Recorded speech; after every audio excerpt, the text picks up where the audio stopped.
அப்ப அங்க யார உருவாக்குறதுக்கு அவ்வளவு பிரயத்தனம் எடுத்துட்டு இருக்காரு. இப்ப நீங்க கேட்கிற கேள்விக்கு நான் கேட்கறது, இப்ப யார அங்க உருவாக்குறதுக்கு இவ்வளவு சிரத்தை எடுத்துக் கொண்டிருக்கிறார். அவர் தான் மௌனமா இருந்து கடைசி வரைக்கும் இருந்து என்னை போன்றவர்கள் எல்லாம் அமைதியா வெளியேற்றியதுதான் அவருடைய நிலைன்னு அன்னைக்கே சொல்லிட்டேனே. எடுத்துக்கலாம், நம்ப வச்சு ஏமாத்திட்டார்.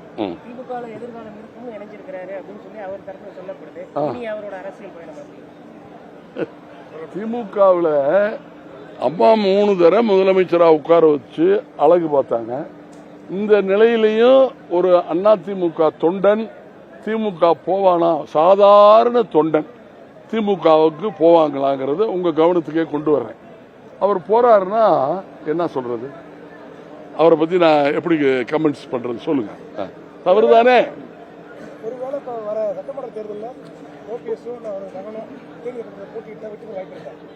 நிச்சயம் கிடையாதுங்க. வந்து குமிஞ்சிருக்கு பாருங்க, ஆயிரக்கணக்கான பேரு சாரையா வர்றாங்க. டெய்லி அந்த சம்பவம் இன்னுமே அரங்கேறும்.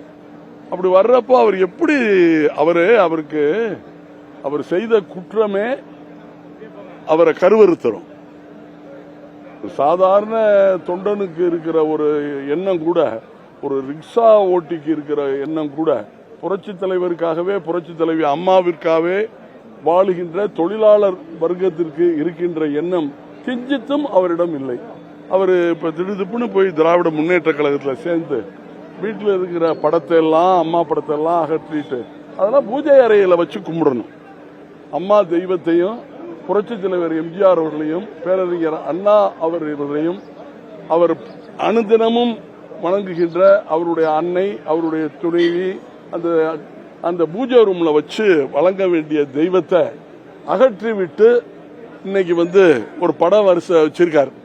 அந்த பட வரிசையில தயவு பண்ணி உங்களுடைய மேலாள கவனத்துக்கு கொண்டு வர்றேன். முதல்ல யார் படம் இருக்கு சொல்லுங்க, அதுக்கு அடுத்து யார் படம் இருக்கு சொல்லுங்க.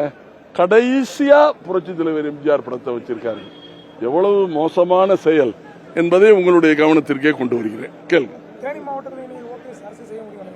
தேனி மாவட்டத்தில் செய்ய முடியலைங்கிறது தான் தொண்டர்கள் எல்லாம் கூட்டி ஒரு பெரிய பொதுக்கூட்டத்தை கூட்ட போறேன்னு மதுரையில் நடத்த போறதா தகவல். அப்போ ஏன் தேனி மாவட்டத்தில் நடத்தலாமே? தேனியில நடத்தலாம்ல, பெரிய குளத்தில் நடத்தலாம்ல. இந்த மாபெரும் பொதுக்கூட்டத்தை பெரிய பெரிய தலைவர்களை உருவாக்கிய தொகுதி புரட்சி தலைவி அம்மா, புரட்சி தலைவர் எம்ஜிஆர் அவர் உள்பட உருவாக்கப்பட்ட தொகுதி, உருவாக்கிய தொகுதி. அந்த தொகுதியில ஒரு பெரிய கூட்டத்தை கூட்டி அவருடைய சக்தியை நிரூபிக்காம ஏன் மதுரைக்கு போறாரு? இது ஒரு நன்றி நன்றி நன்றி நன்றி வணக்கம்.